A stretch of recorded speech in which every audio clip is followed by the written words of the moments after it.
La vague Omicron est-elle partie pour durer?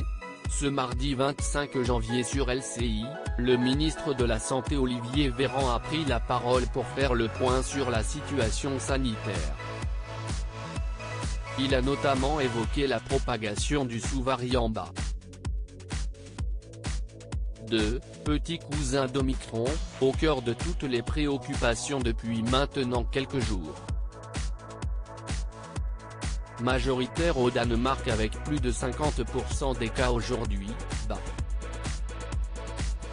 2 est déjà présent en France, en Angleterre et partout dans le monde, a expliqué le ministre de la Santé lors de l'interview politique d'Elisabeth Martichoux. Et si rien ne dit que ce nouveau sous-variant soit plus virulent que son grand cousin Omicron, Olivier Véran s'est autorisé une petite mise en garde à destination des téléspectateurs.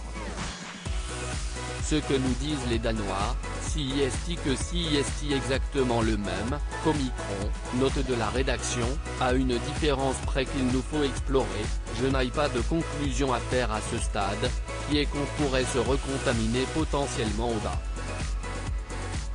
De même lorsque nous aurions été contaminés aux variantes Omicron, ce qui pourrait conférer un avantage concurrentiel au bas. 2 qui pourrait du coup circuler un peu plus largement, a-t-il déclaré. Ainsi, Olivier Véran appelle à la vigilance, avoir été contaminé par Omicron ne protégerait pas d'une éventuelle contamination au sous-variant BA. 2.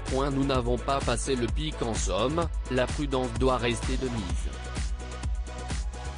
Il faut dire que d'après le ministre de la Santé, le pic de la vague Omicron en France n'est pas encore atteint.